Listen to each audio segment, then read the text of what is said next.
and the question says that the bond angle in H2S is greater than NH3, same as in BeCl2, greater than H2Se but less than H2O और same as in CH4.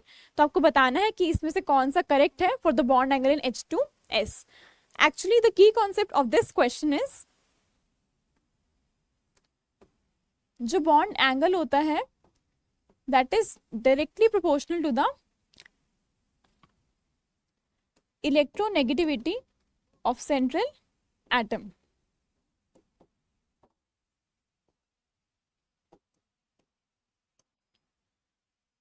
तो अगर हम H2S की बात करें सबसे पहले, तो इसमें जो बॉन्ड एंगल होगा,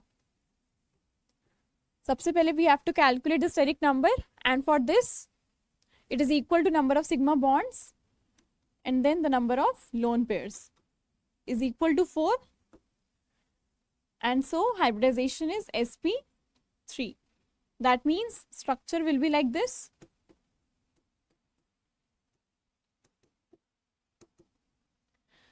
So for this the bond angle is actually 92 degrees.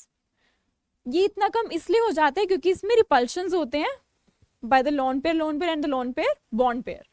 Next, if I talk about ammonia, so for this the steric number is number of sigma bonds and then the number of lone pairs. Hybridization will be sp3. Now let's draw the structure of ammonia and it will be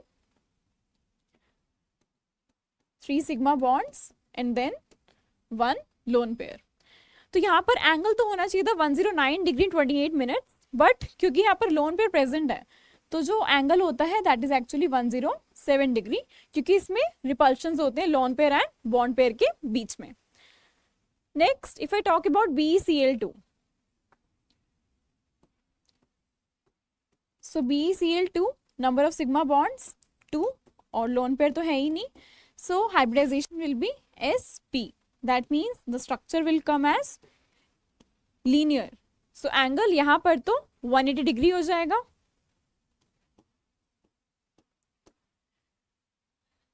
तो ये तो बिल्कुल ही wrong होगी statement, क्योंकि इसमें लिखा हुआ था कि सेम होगा BeCl2 के. Next, if I talk about the C statement,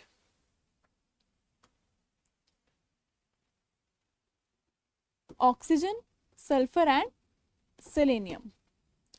जैसे जैसे हम डाउन द ग्रुप मूव करते हैं तो जो इलेक्ट्रोनेगेटिविटी होती है वो डिक्रीज हो जाती है.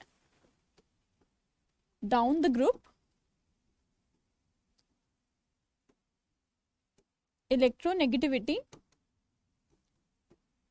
डिक्रीजेस, और अगर इलेक्ट्रोनेगेटिविटी डिक्रीज हो रही है तो जो बॉन्ड एंगल है वो भी डिक्रीज हो जाता है. बॉन्ड एंगल ऑल्सो डिक्रीजेस, क्योंकि हमने जो की कॉन्सेप्ट में डिस्कस किया था वो यही था कि जो बॉन्ड एंगल है that is directly proportional to the electronegativity of the central atom. तो इसमें बॉन्ड एंगल डिक्रीज हो चुका है हमारा. तो जो बॉन्ड एंगल का ऑर्डर होगा इस केस में दैट विल बी, सबसे पहले H2 होगा, सबसे ज्यादा होगा, फिर H2S एंड देन H2SE.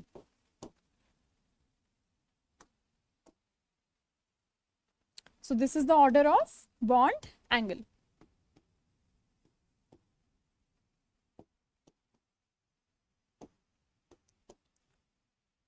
और C स्टेटमेंट में भी यही गिवन है कि जो H2S है उसका बॉन्ड एंगल H2S से तो बड़ा है लेकिन H2O से कम है.